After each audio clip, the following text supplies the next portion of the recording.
যে রাষ্ট্র তার নাগরিককে ন্যায়পরায়ণতা দিতে পারে না, ওটা ইসলামী রাষ্ট্র নয়, এটা ব্যর্থ রাষ্ট্র।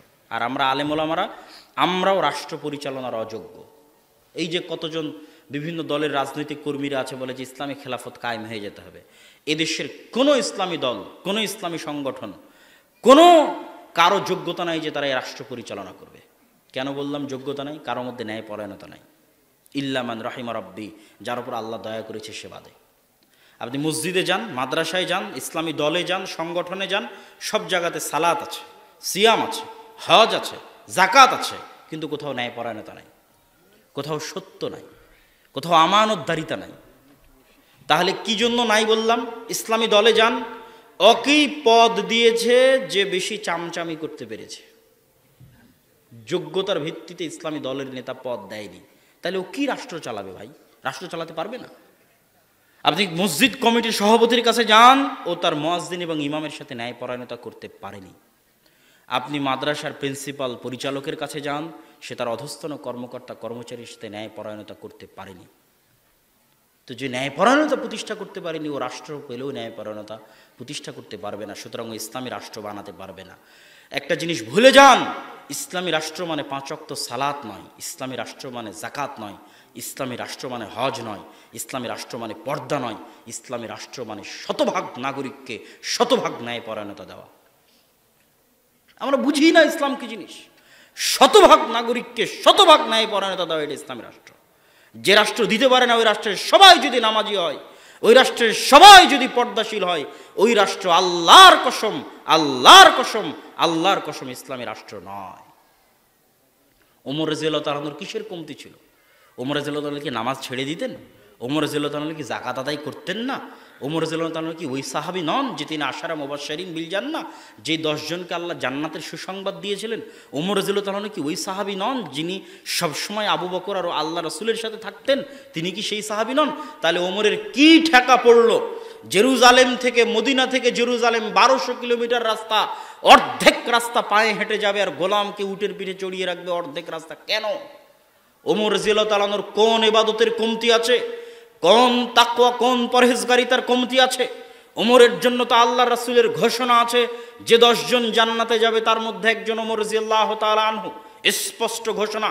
তাহলে কেন ওমর রাদিয়াল্লাহু তাআলা আনহু মদিনা থেকে জেরুজালেম অর্ধেক রাস্তা পায়ে হাঁটলেন? বিশুদ্ধ সূত্রে প্রমাণিত ঐতিহাসিক ঘটনা যে ওমর রাদিয়াল্লাহু তাআলা আনহু অর্ধেক রাস্তা পায়ে হেঁটেছেন। কেন?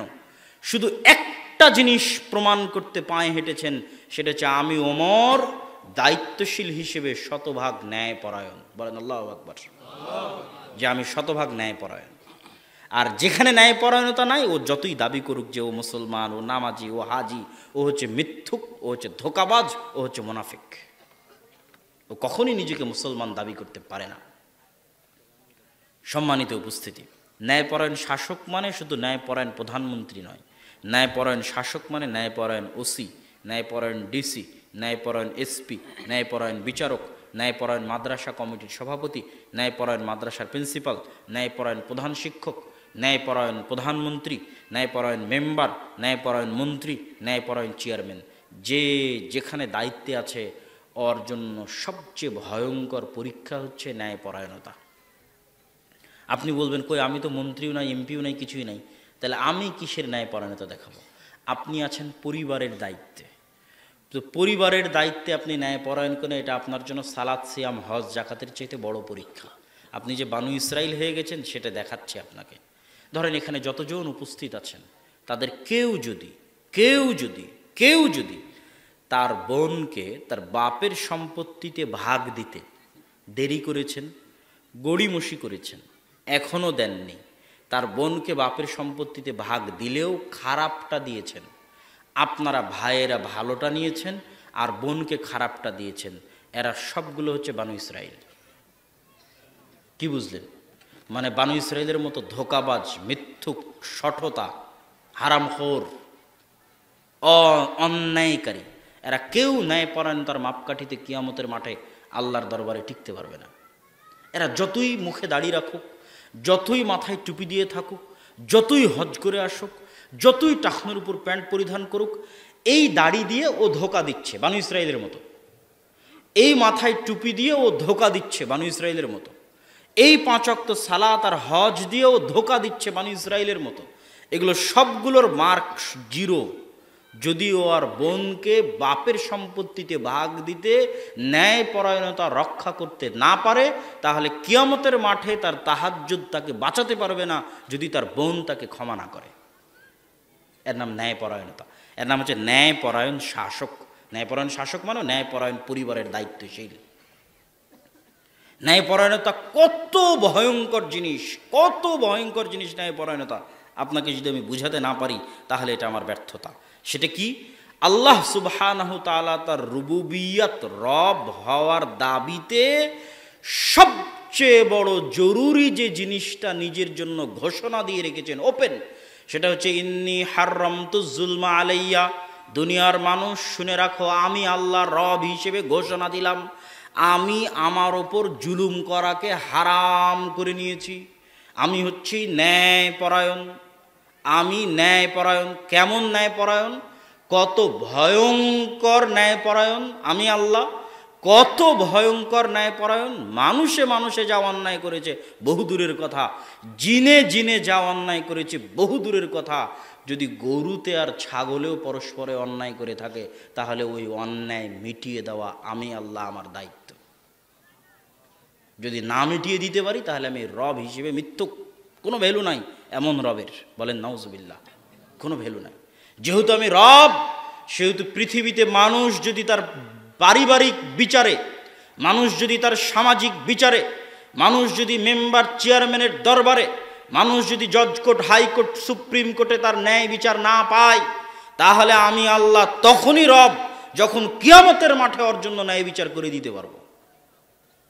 ওর জন্য অন্যায় করে তোমাকে জান্নাতে দিয়ে দিব, তাহলে হাররামতু যুলমা আলাইয়া, আমি তো জুলুম করলাম আমার বান্দার উপর, যে বান্দা পুরো পৃথিবীতে ন্যায় বিচার পায়নি, পরিবারে পায়নি, সমাজে পায়নি, রাষ্ট্রে পায়নি। ওই বান্দা আজ কিয়ামতের মাঠে আমার দরবারেও যদি ন্যায় বিচার না পায়, তাহলে আমি রব হওয়ার দাবিতে মিথ্যুক। অতএব ওই বান্দার উপর জুলুম করে তোমাকে জান্নাতে দিতে পারবো না। এখন তুমি কত বড় নামাজি, কত বড় হাজি, কত বড় কাবা ঘরের কবরের মাটির নিচে তুমি কবর দিয়ে দিয়েছো, কি হাজের আসাদকে চুমু দিতে যে গোটাই খেয়ে নিয়েছো, সেটা দেখে আমার লাভ নাই। আমি ন্যায় বিচার করব, এটা হচ্ছে আমার ওয়াদা। এই জন্য সবগুলোর চাইতে সবচেয়ে বড় জটিল হচ্ছে ন্যায় বিচার, সবচেয়ে জটিল। এটাতে যদি ফেঁসে যান, ফেঁসে যাবেন, আর উত্তরণের কোনো উপায় নাই। আর মুসলমানেরা আজকে ফেঁসে আছে হচ্ছে এটাতে। আমি যে বললাম যে মুসলমানেরা আজকে গোলাম কেন, এরা হচ্ছে বানু ইসরায়েলের মতো মোনাফিক, মিথ্যুক হয়ে গেছে, ধোঁকাবাজ হয়ে গেছে।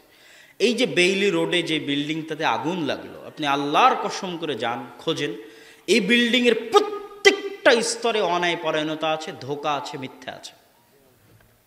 কথা মনে হয় বুঝতে পারেননি। মানে এই বিল্ডিং যখন অনুমোদন হয়েছে তখনও ঘুষ দিয়ে হয়েছে, এই বিল্ডিংয়ের যখন ডিজাইন পাস হয়েছে তখনও ঘুষ দিয়ে হয়েছে, এই বিল্ডিং যে ইনকাম করে তৈরি করেছে ওই ইনকামটাও হয়তো হারাম টাকায় করেছে, নয় ব্যাংক থেকে লোন নিয়ে করেছে। তথা অথচ এরা প্রত্যেকটা স্তরে দেখবেন সব মসজিদে যাচ্ছে, হাজি জাকাত দিচ্ছে, সবাই মাদ্রাসার কমিটির মধ্যে আছে, জালসার প্রধান অতিথিতে আছে, কে নাই? বাংলাদেশের একদম উপর লেভেল থেকে নিম্ন লেভেল পর্যন্ত সবাই হচ্ছে জালসা কমিটির মধ্যে আছে, মাদ্রাসা কমিটির মধ্যে আছে। কিন্তু এরা সবাই ধোঁকা দিয়ে, মিথ্যা বলে, দুর্নীতি করে ওই বিল্ডিংটা বানিয়েছে। ওই বিল্ডিংয়ের প্রত্যেকটা স্তরে ধোঁকা আছে, মিথ্যা আছে, অসততা আছে, অন্যায় পরায়ণতা আছে। আবার এরা দাবি করছে এরা মুসলমান। এরা তো বুঝেইনি ইসলাম কি জিনিস, ইসলামের মূল জিনিসটাই বুঝতে পারেনি। আল্লাহর কসম আমি নিজেও বুঝতে পারতাম না।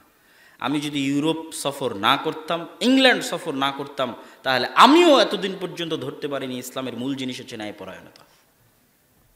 এরকম কত হাজি নিবেন যে হাজি হজ করতে গেছে মানুষের অন্যায়ভাবে মেরে খাওয়া টাকা দিয়ে, তাহলে ওই হাজি হজ করতে গিয়ে সে ধোঁকা দিতে চাচ্ছে, গেম খেলতে চাচ্ছে আল্লাহর সাথে। মনে হচ্ছে আল্লাহ বুঝে না, জানে না, দেখে না। সাধারণ জনগণের সাথে দেখো আমি কত বড় হাজি, আর নিজের সাথে যাক হজ করে এসেছি সব ক্ষমা হয়ে যাবে।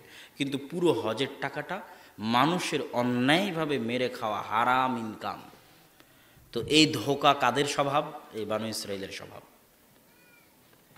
এদের হচ্ছে ধোঁকা, শঠতা, মুনাফিকি এদের স্বভাব, যা আমাদের মধ্যে রক্তে রক্তে প্রবেশ করে গেছে, যেটা আমাদের আজকের বক্তব্যের মূল পয়েন্টে চলে এসেছে। একদম মেইন পয়েন্টে, যে মুসলমানেরা আজকে অধপতিত কেন, এরা বানু ইসরাইল হয়ে গেছে। বানু ইসরাইল হয়ে গেছে কিভাবে? এখন মুসলমানেরা 99%, 95%, 90% হয় মিথ্যা কথা বলে, না হয় ধোকা দেয়, না হয় দুর্নীতি করে, না হয় আমানতের খেয়ানত করে, না হয় ন্যায়পরায়ণতার বিরোধিতা করে। ন্যায়পরায়ণতা কি জিনিস? এটাই হচ্ছে আমাদের আজকের আলোচনার মূল পয়েন্ট, যে এরা বানু ইসরাইলেরা ন্যায়পরায়ণতা রক্ষা করতে পারেনি, আর আমরাও ন্যায়পরায়ণতা রক্ষা করতে পারিনি। ন্যায়পরায়ণতা কি জিনিস? রাসূল সাল্লাল্লাহু আলাইহি ওয়াসাল্লাম হাদিসে বলছেন, সাবআতুন ইউদিল্লুহুমুল্লাহ ইয়াউমা লা দিল্লা ইল্লা দিল্লুহ। কিয়ামতের মাঠে যখন কোনো ছায়া থাকবে না, তখন 7 শ্রেণীর মানুষকে আল্লাহ সুবহানাহু ওয়া তাআলা তার আশ্রয় দিবেন। এই 7 শ্রেণীর 1 নাম্বারকে বলেন ইমামুন আদিল, ন্যায় বিচারক, শাসক। আমরা কিন্তু ফজিলত বর্ণনা করতে গিয়ে পরের 6টা নিয়ে ব্যস্ত হয়ে আছি। পরের 6টা অনেক সুন্দর, বলতে ভালো লাগে। শাবুন নাশা ফি ইবাদাতিল্লাহ, ওই যুবক যে আল্লাহর রাস্তায় ইবাদত করে। তারপরে যার অন্তর মসজিদের সাথে বাধা আছে, কলবুহু মুআল্লাক বিল মসজিদ, মসজিদের সাথে বাধা আছে। কিন্তু ন্যায়পরায়ণ শাসক কি? কেউ জানে না, কেউ বোঝে না, কেউ মানে না। আমরা আমাদের বক্তব্যের এই পর্যায়ে এসে, যে মুসলমানেরা কেন আজ অধপতিত? মুসলমানদের মধ্যে সব আছে, নামাজ, সিয়াম, হজ, যাকাত সব আছে। কি নাই? এদের মধ্যে ন্যায়পরায়ণতা নাই, আমানতদারিতা নাই, সত্যবাদিতা নাই। কেউ সত্য বলে না।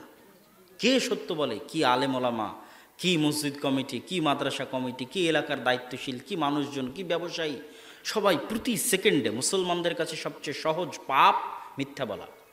সবচেয়ে সহজ পাপ হচ্ছে মিথ্যা বলা মুসলমানদের কাছে। অথচ একটা ছোট্ট ঘটনা শুনুন, আবু সুফিয়ান রাদিয়াল্লাহু তাআলা আনহু। আর তার মধ্যে আমি একটু বলবো যে আপনাদের ছাত্ররা যারা দান আদায় করতে চায়, তারা কি প্রস্তুত আছে? যদি প্রস্তুত থাকে আমি এই বক্তব্যের এই সময়ের মধ্যে যাওয়ার জন্য অনুরোধ করছি। এবং আপনারা যারা এখানে উপস্থিত হয়েছেন, নতুন মাদ্রাসা, আল্লাহ সুবহানাহু ওয়া তাআলার দ্বীনের স্বার্থে, আল্লাহর দেওয়া রিজিক থেকে আমাদের বক্তব্য কিন্তু আরও চলমান থাকবে। গুরুত্বপূর্ণ আলোচনা, বিশৃঙ্খলা সৃষ্টি করার প্রয়োজন নাই। তবে যার যা সামর্থ্য মাদ্রাসায় দান করবেন। আবু সুফিয়ান হচ্ছে মক্কা বিজয়ের সময় ইসলাম গ্রহণ করেছে। মক্কা বিজয় কখন হচ্ছে? 10 বছর মাক্কি জীবন যাওয়ার পর, আবার 10 বছর মদিনার জীবন যাওয়ার পর, 20 বছর নবুয়তি জীবন পার করার পর আল্লাহর নবী মক্কা বিজয় করেছে। তাহলে আল্লাহর নবীর নবী হওয়ার 20 বছর পর আবু সুফিয়ান ইসলাম গ্রহণ করছে। আর এই পুরো 20 বছর আল্লাহর নবীর সাথে যুদ্ধ করেছে, মারামারি করেছে, হত্যা করতে চেয়েছে, মদিনা ধ্বংস করতে চেয়েছে। খন্দকের যুদ্ধে সমগ্র আরব থেকে 10,000 সেনাবাহিনী একত্রিত করে মদিনাকে 1 মাস ঘিরে রেখেছে, মুহাম্মদ সাল্লাল্লাহু আলাইহি ওয়াসাল্লামকে হত্যা করবে এই প্ল্যানে। তো এই আবু সুফিয়ান রাদিয়াল্লাহু তাআলা আনহুকে রোমান সম্রাটের বাদশাহ হেরাক্লিয়াস জেরুজালেমে জিজ্ঞেস করছে, আবু সুফিয়ান বলো তুমি মুহাম্মদ সম্পর্কে কি জানো?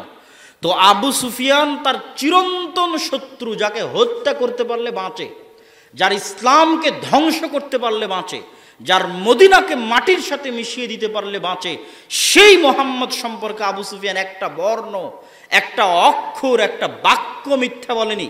বুখারীর হাদিস, ওহীর অধ্যায়ে আবু সুফিয়ান বলছে, আমি যদি মিথ্যা বলতে লজ্জা না পেতাম, আর কোনোদিন যদি মিথ্যা বলার প্রয়োজন মনে করতাম, তাহলে আজকেই সেই দিন, আজকে রোমান সম্রাট হেরাক্লিয়াসের দরবারে আমার চিরশত্রু মুহাম্মাদের নামে যদি মিথ্যা বলতে পারতাম, তাহলে আজকে খুব উপকার হতো। কিন্তু আমি আবু সুফিয়ান মিথ্যা বলতে লজ্জা পাই। মিথ্যা বলতে লজ্জা পেয়েছি। ওখানে কোনো রেকর্ডার নাই, কোনো লাইভ নাই, কিন্তু কাফেরদের সর্দার, মুশরিকদের সর্দার, কাফের মুশরিক অবস্থায় তার চিরশত্রুর বিরুদ্ধে মিথ্যা বলেনি। আর এখন আমাদের মুসলমানদের দেখেন, আপনি নিজেকে দেখেন, আমি নিজেকে দেখি, আমরা 24 ঘন্টা মিথ্যা বলছি। তাহলে আমরা কি বানু ইসরাইল নই? বলেন, কথা বলেন না কেন? আমরা কি এই যুগের বানু ইসরাইল নই? আমরা এই যুগের বানু ইসরাইল ভাই। কেননা মিথ্যা, ধোঁকা আমাদের রক্তের মধ্যে মিশে গেছে। অসততা, অন্যায়পরায়ণতা রক্তের মধ্যে মিশে গেছে। আমরা তো নামাজ পড়ছি ধোঁকা দেওয়ার জন্য, যে আল্লাহকে ধোঁকা দিব যেন আল্লাহ আমার এই অন্যায়গুলো ধরতে না পারে, মানুষকে ধোঁকা দিব যেন এই অন্যায়গুলো ধরতে না পারে। তো আমি তো বোনকে আমার সম্পত্তিতে ভাগ দিইনি, তা আমি তো ধোঁকাবাজ, মিথ্যুক। আল্লাহর সাথে ধোঁকা দিচ্ছে, মানুষের সাথে ধোঁকা দিচ্ছে, মিথ্যা বলছে। সম্মানিত উপস্থিতি, ন্যায়পরায়ণতা এবং সততা এবং আমানতদারিতা ইসলামের ওই গুরুত্বপূর্ণ বৈশিষ্ট্য যেটার উপর মুহাম্মদ সাল্লাল্লাহু আলাইহি ওয়াসাল্লামের জন্ম হয়েছিল। মানে মুহাম্মদ সাল্লাল্লাহু আলাইহি ওয়াসাল্লাম জন্মগত সত্যবাদী, জন্মগত ন্যায়পরায়ণ, জন্মগত আমানতদার। ওহী তো এসেছে 40 বছর বয়সে। 40 বছর এখানে আছে নাকি? অনেক বড় হলে 40 বছর বয়স হয়। তাহলে দীর্ঘ 40 বছর যাবৎ মুহাম্মদ সাল্লাল্লাহু আলাইহি ওয়াসাল্লাম কোনোদিন মিথ্যা বলেননি, আমানতের খেয়ানত করেননি, ন্যায়পরায়ণতার বিরোধী কোনো কাজ করেননি। গোটা মক্কা, গোটা কুরাইশ জানত। তাহলে উনি শতভাগ ন্যায়পরায়ণ অবস্থায়, শতভাগ সত্যবাদী অবস্থায়, শতভাগ আমানতদার অবস্থায় সালাত পড়েছে।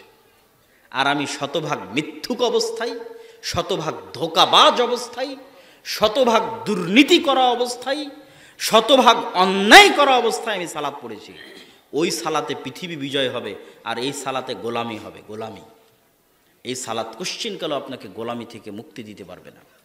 আপনি কি মনে করেছেন মাত্র 40 বছরে ওমর, ওসমান, আলী, আবু বকর তারা অর্ধ পৃথিবী বিজয় করলো সালাত দিয়ে, অর্ধ পৃথিবী বিজয় করলো তাওহীদ দিয়ে? জি না। আপনি ইসলামের ইতিহাস পড়েন, মানুষ ওই সময় দলে দলে ইসলাম গ্রহণ করেছে। কেন? মানুষ তাওহীদ দেখে ইসলাম গ্রহণ করতে পারে বিচ্ছিন্নভাবে, সালাত দেখে ইসলাম গ্রহণ করতে পারে বিচ্ছিন্নভাবে, দলে দলে কোশ্চিনকালও করবে না। ভাই, একটা জিনিস, এই কথাটা খুবই গুরুত্বপূর্ণ, যে মানুষ ইসলামের তাওহীদ আর ঈমান দেখে ইসলাম গ্রহণ করতে পারে বিচ্ছিন্ন, এখনও করতেছে। আমাদের এই এত বক্তব্য, এত লাইভ, এত ক্যামেরা দিয়ে বিচ্ছিন্নভাবে মানুষ ইসলাম গ্রহণ করতেছে, কেউ দলে দলে করে না। আর ওই সময় দলে দলে, মানে একটা শহরে গেছে তো গোটা শহর মুসলমান হয়ে গেছে, একটা দেশে গেছে তো গোটা দেশ মুসলমান হয়ে গেছে। তাহলে এরকম দলে দলে, ক্যামেরা ছাড়া, মোবাইল ছাড়া, ইউটিউব ছাড়া, ফেসবুক ছাড়া দলে দলে মানুষ ইসলাম গ্রহণ করেছে কেন? আপনি স্পেনের ঘটনা পড়েন, তারেক বিন জিয়াদ যখন স্পেনে গেছে, গোটা স্পেন একসাথে দলে দলে ইসলাম গ্রহণ করেছে। কেন? স্পেনের মানুষেরা দেখেছে, বাপরে বাপ, মুসলমানদের কি ন্যায়পরায়ণতা, মুসলমানদের কি সততা, কি আমানতদারিতা, আর আমাদের উপর কি জুলুম চলতেছে, আমাদের শাসকরা কি জুলুম করে। আমরা যদি জুলুম থেকে বাঁচতে চাই, পৃথিবীতে শতভাগ ন্যায়পরায়ণতা চাই, পৃথিবীতে শতভাগ আমানতদারিতা, সত্যবাদিতা চাই, যে আমাদের সন্তানদের সাথে কেউ অন্যায় অবিচার করবে না, আমার সন্তানেরা সুখী জীবনযাপন করবে যদি চাই, তাহলে এই ন্যায় বিচার একমাত্র ইসলাম দিতে পারবে। তোমরা দলে দলে ইসলাম গ্রহণ করো, ইসলামের ন্যায় বিচার পেতে, ইসলামের আমানতদারিতা পেতে, ইসলামের সত্যবাদিতা পেতে মানুষ দলে দলে ইসলাম গ্রহণ করেছে। আকীদা দেখে নয়, সালাত দেখে নয়। এই বাংলাদেশের ইতিহাস পড়েন, এই বাংলাদেশে এত মানুষ দলে দলে কেন ইসলাম গ্রহণ করেছে? আজ থেকে 700-800 বছর আগে, যখন এই দেশের মানুষ দেখেছে ব্রাহ্মণ, শূদ্র, ক্ষত্রিয়, দাস, এই 4 ভাগে ভাগ করে আমাদের উপর অত্যাচার করা হচ্ছে, জুলম করা হচ্ছে, তখন যখন মুসলমানেরা এসেছে, দেখেছে কি ন্যায়পরায়ণ, কি সৎ, কি আমানতদার। আমরা যদি জুলম থেকে বাঁচতে চাই, ইসলাম গ্রহণ করতে হবে। মানুষ জুলুম থেকে বাঁচতে দলে দলে ইসলাম গ্রহণ করেছে। আজ আমরা মুসলমানেরা সবাই জালেম হয়ে গেছি, বলেন নাউজুবিল্লাহ। অথচ আমরা ইসলামে এসেছিলাম জুলম থেকে বাঁচতে। তাহলে ইসলামের সবচেয়ে বড় ব্র্যান্ডিং সেটা হচ্ছে আল্লাহর নবীর চরিত্র। ইসলামের সবচেয়ে বড় ব্র্যান্ডিং সেটা হচ্ছে সাহাবীদের চরিত্র, যারা সৎ, এরা ন্যায়পরায়ণ। ভাই, নামাজি এটা ব্র্যান্ডিং নয়, আকীদা বিশুদ্ধ এটা ব্র্যান্ডিং নয়। এটা দেখে মানুষ বিচ্ছিন্নভাবে ইসলাম গ্রহণ করতে পারে, কিন্তু তোমার কোটি কোটি টাকা যার কাছে আমানতের সাথে রক্ষা হবে, তুমি চুল পরিমাণ মাজলুম হবে না যেই শাসন ব্যবস্থায়, সেটার নাম ইসলাম। এটা হচ্ছে সবচেয়ে বড় ব্র্যান্ডিং। মানুষ পাগলের মতো ইসলাম গ্রহণ করেছে সততা ফিরে পেতে, ন্যায়পরায়ণতা ফিরে পেতে, আমানতদারিতা ফিরে পেতে। আর আজকে আমরা ওগুলোই ছেড়ে দিয়ে বাহ্যিক ইবাদত দিয়ে ধোঁকা দিচ্ছি, অথচ আমরা মিথ্যা কথা বলছি, অথচ আমরা আমানতের খেয়ানত করছি, অথচ আমরা ন্যায়পরায়ণতা করতে পারছি না। সম্মানিত উপস্থিতি, এই জন্য আল্লামা ইকবাল ইউরোপ সফর করার পর উনি একটা কবিতায় লিখেছেন। উনি মুসলমানদের এই পাক ভারত বাংলাদেশের মানুষের সমস্যাটা ধরতে পেরেছিলেন। উনি কবিতায় লিখেছেন, সাবাক ফিরসে পড় সাদাকত কা, শুজাআত কা, আদালত কা, লিয়া জায়েগা তুঝসে কাম দুনিয়া কি ইমামত কা। মুসলমানেরা, তোমাদের মধ্যে সালাত আছে, সিয়াম আছে, হজ আছে, জাকাত আছে, তোমরা সত্য বলা ভুলে গেছো। তোমাদের নবী কোনোদিন মিথ্যা বলেনি। তোমরা নতুন করে সত্য বলা শিখো। সাদাকাত কা, সাবাক ফিরসে পর সাদাকাত কা, নতুন করে সত্য বলা শিখো। আদালত কা, নতুন করে ন্যায়পরায়ণতা বাস্তবায়ন করো, নিজ পরিবারে করো, যে যেখানে দায়িত্বে আছে সে সেখানে ন্যায়পরায়ণ হও। আপনি কি মনে করেছেন ন্যায়পরায়ণ এত হালকা? আপনার স্ত্রীর সাথে অন্যায়পরায়ণতায় আপনি জাহান্নামে চলে যাবেন, স্ত্রীর সাথে অন্যায়পরায়ণতায় জাহান্নামে চলে যাবেন। এইটাই ন্যায়পরায়ণতা হচ্ছে এত ভয়ঙ্কর। আপনি কি আপনার স্ত্রীর প্রতি ন্যায়পরায়ণ? আপনি যে এত 5 ওয়াক্ত নামাজ দেখাচ্ছেন, এত তাহাজ্জুদ দেখাচ্ছেন, এত হজ দেখাচ্ছেন, স্ত্রীর সাথে কি ন্যায়পরায়ণ? তাকে গালাগালি করেন, খারাপ ব্যবহার করেন, তাকে তার হক দেন, তাকে তার মোহর দিয়েছেন, তাকে তার মতো জামা কাপড় দিয়েছেন? দেননি। আপনি অন্যায়পরায়ণ, আপনি ধোঁকাবাজ, বানু ইসরাইলের মতো মিথ্যুক, ধোঁকাবাজ, মুনাফিক। এই জন্যই তো আপনি গোলাম। ন্যায়পরায়ণতা যখন ফিরে আসবে, সত্যবাদিতা যখন ফিরে আসবে, আমানতদারিতা যখন ফিরে আসবে, তখন আল্লামা ইকবাল বলছেন আল্লাহ তোমাদেরকে পুনরায় পৃথিবীর নেতৃত্ব দিয়ে দিবেন। বলেন ইনশাআল্লাহ। অতএব ভাই, আপনি ইসলামী দল করেন, ইসলামী সংগঠন করেন, আহলে হাদিস হন, যেই হন, ইসলামের মূল জিনিসটা বুঝেন। ইসলামের মূল জিনিস সততা, আমানতদারিতা, ন্যায়পরায়ণতা। এটা না থাকার কারণে আমরা আজকে গোলাম। এবার চলেন পরের পয়েন্টে, এই পয়েন্ট শেষ করে দিলাম। পরের পয়েন্ট হচ্ছে, এই বানু ইসরাইলেরা নবীর সন্তান হওয়ার পরেও কেমনে এইরকম ধোঁকাবাজ, মিথ্যুক, মোনাফেক হয়ে গেল? বুঝেননি মনে হয় আমার প্রশ্ন। ভাই, আমি তো আলোচনার মধ্যেই বললাম এরা সব ইয়াকুব আলাইহিস সালামের সন্তান, বললাম না? ইয়াকুব আলাইহিস সালামের 12 সন্তান দেখেই তো সমুদ্রে 12টা রাস্তা তৈরি হলো। ইয়াকুব আলাইহিস সালামের 12 সন্তান দেখেই তো ঝর্ণা 12টা তৈরি হলো। এটা তো নবীর সন্তান, এতে ইব্রাহিমের সন্তান, ইসহাকের সন্তান, ইয়াকুবের সন্তান, ইউসুফের সন্তান। তো এরকম হয়ে গেল কেন? ব্যাখ্যায় মুফাসসিরিনে কেরাম লিখছেন, দীর্ঘ 300 বছরের গোলামিতে এদের অন্তর ছোট হয়ে গেছে। গোলামি করলে, মানে কারো গোলামি করলে আত্মমর্যাদা থাকে না, সেলফ রেসপেক্ট থাকে না, আত্মসম্মান থাকে না। তখন গোলামি থেকে পালিয়ে বাঁচতে মিথ্যা বলা শিখে যায়, গোলামি থেকে পালিয়ে বাঁচতে মুনাফিকি করা শিখে যায়, গোলামি থেকে পালিয়ে বাঁচতে ধোঁকা দেওয়া শিখে যায়। না হলে গোলামি থেকে পালিয়ে বাঁচা যায় না। মিথ্যা না বললে, ধোঁকা না দিলে গোলামি থেকে বাঁচা যায় না। তো ওই যে 300 বছর গোলামি করেছে, করতে করতে এরা জন্মগত শিখে গেছে মিথ্যা বলা, ধোঁকা দেওয়া, মুনাফিকি করা। কেন? এদের কোনো সম্মান ছিল না। আর এই জন্য ইন্টারেস্টিং পয়েন্ট, এই জন্যই আল্লাহ মুসা আলাইহিস সালামকে বানু ইসরাইলদের মধ্যে বড় করেনি। মুসা আলাইহিস সালামকে নিয়ে গেছে ফেরাউনের বাড়িতে, যেন মুসা আলাইহিস সালাম তার জন্মগত আত্মসম্মান, আত্মমর্যাদার উপর বড় হন। উনিও যদি গোলাম হিসেবে পালিয়ে পালিয়ে বড় হতেন, তাহলে উনিও হয়তো মিথ্যা বলা শিখে যেতেন, ধোঁকা দেওয়া শিখে যেতেন, মুনাফিক হওয়া শিখে যেতেন। কিন্তু উনি রাজার পূর্ণ সম্মান, পূর্ণ মর্যাদা নিয়ে বড় হয়েছেন। এই জন্য ওনার সততা, আমানতদারিতা তার জায়গায় বহাল ছিল। এই জন্যই যখন উনি ফেরাউনের বাড়ি থেকে বের হয়ে দেখছেন যে একদল ফেরাউনের লোক বানু ইসরাইলের লোককে মারছে, তখন মুসা আলাইহিস সালামও এক থাপ্পড় দিয়ে অন দ্য স্পট ওই ফেরাউনের লোককে হত্যা করে দিয়েছেন। এই এক থাপ্পড় দেওয়ার জন্য যেই জাজবা লাগে, এই জাজবা কখনো গোলামের মধ্যে আসতে পারে না। এই জন্য মুসা আলাইহিস সালামকে আল্লাহ স্বাধীনভাবে মানুষ করেছে। তাহলে 300-400 বছরের গোলামিতে এদের অন্তর হয়ে গেছে ছোট। না হলে কি বলতে পারে আল্লাহকে না দেখলে ঈমান আনবে না, তুমি আর তোমার আল্লাহ গিয়ে যুদ্ধ করো? অন্তর হয়ে গেছে ছোট। এবার আমরা মুসলমানেরাও সেম কারণে, একই কারণে বাংলাদেশের মুসলমানেরা মিথ্যা বলা শিখে গেছে, বাংলাদেশের মুসলমানেরা ধোঁকা দেওয়া রক্তের মধ্যে মিশে গেছে, দুর্নীতি রক্তের মধ্যে মিশে গেছে। কেন? আমরা ছিলাম 200 থেকে 250 বছর ব্রিটিশদের গোলাম। আমাদের বাপদাদাদের পিটিয়ে ব্রিটিশরা নীল চাষ করাতো, জমির মালিকানা পর্যন্ত ছিল না। আপনি সিএসএসে পর্চা দেখেন, যেই জমিদারের নামে খাজনা দেওয়া হতো ওই জমিদারের নামে জমি ছিল। শেরে বাংলা একে ফজলুল হকের অখণ্ড বাংলার প্রথম প্রধানমন্ত্রী হওয়ার পর জমিদারি প্রথা বিলোপ করার পর আমরা জমির মালিকানা ফিরে পেয়েছি। তাহলে 300 বছর যে জাতি গোলামি করেছে ও মিথ্যা বলবেই ভাই। কেননা আদি গোলামি করতে করতে মিথ্যা বলা শিখে গেছে। মিথ্যা না বললে চাকরি নাই, ধোঁকা না দিলে চাকরি নাই। তো মিথ্যা, ধোঁকা, দুর্নীতি রক্তের মধ্যে মিশে গেছে গোলামি করতে করতে। এই জন্য 100 জনের 90 জন মিথ্যা বলে, ধোঁকা দেয়, দুর্নীতি করে, না হলে ইনকামই নাই।